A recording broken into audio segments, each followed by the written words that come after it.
Well, no, in the press conference after the Bank of Canada announced a rate cut, Bank of Canada Governor Tiff Macklem said something that's just incredible. He said, I think the standard of living of Canadians is going to go down. Yeah, that's what he said. I mean, he's been talking about this. The bank's been talking about this. He and Carolyn Rogers, the senior deputy governor of the Bank of Canada, have actually been talking on this subject for a while now. And you know what? It boils down to this. They feel Canadians are going to grow poorer. By the way, the Prime Minister said the same thing. The Prime Minister put on that big speech, and the biggest thing I got out of it was, you can expect to sacrifice. Canadians are going to have to sacrifice.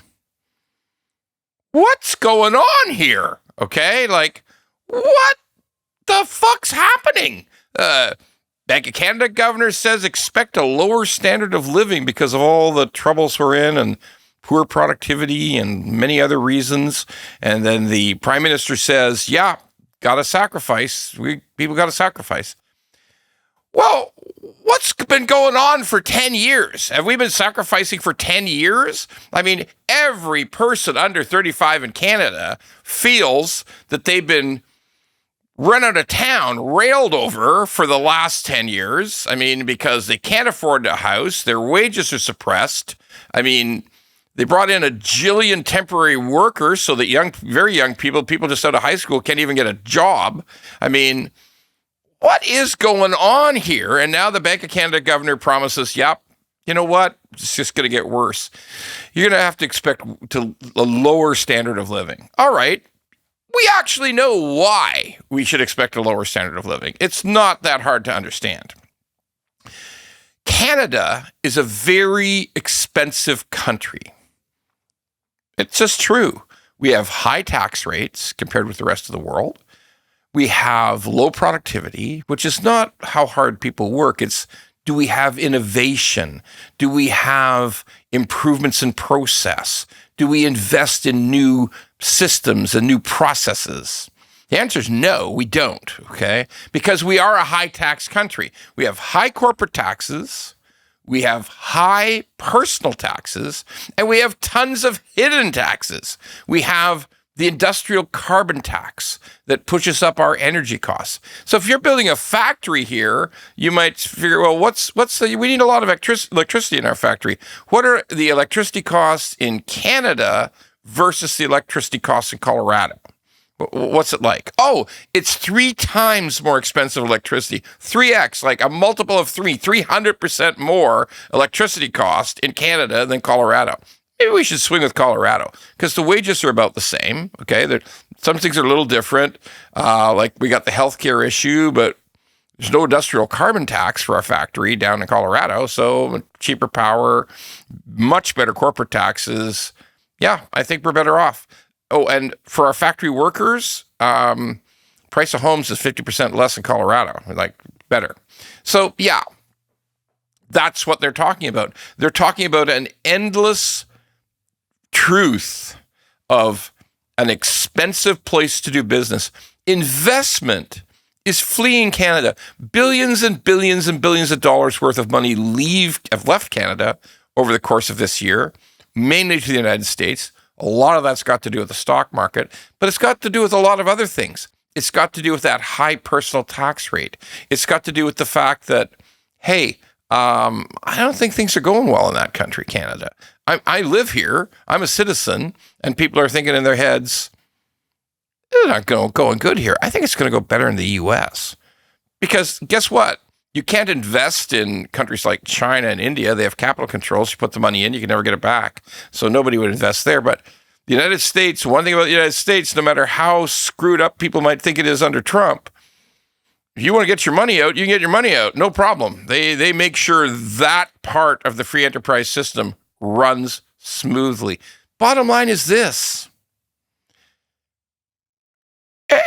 Are some of our industries just going to quietly disappear? Is automotive actually just going to quietly go away in Canada? One factory, one shift, one production line at a time, quietly, slowly. There'll be some big announcements. Like, seriously, if Toyota leaves, that's going to be one hell of an announcement. If Honda leaves, that's going to be one hell of an announcement. But the U.S. companies, will they just sort of whittle away till there's fewer shifts, fewer lines working, and then eventually it just drifts away? Because I know the government promises we're going to sue them. Yeah, we're going to sue Stellantis. Good luck with that. Okay, good luck with that. Look, it sounds like I'm just crapping all over the government, but when the Bank of Canada governor comes out and says, yeah, we all have to realize between tariffs, low productivity, high taxes, high cost environment, all these things combined, we're all just going to make a little less money, but not like we're going to get reduction in pay. We're just not going to make the increases in pay, because that's what this works out to.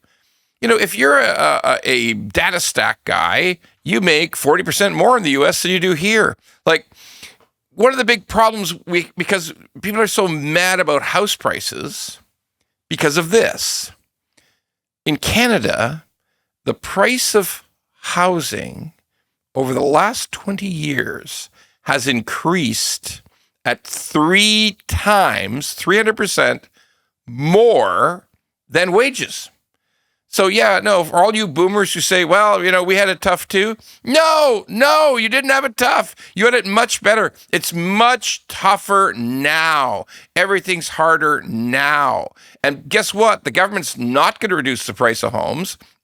Price of homes is coming down on its own because the government lost their minds and brought in triple the normal number of immigrants, and they had free money for a year and a half, and every other dumb decision that they made.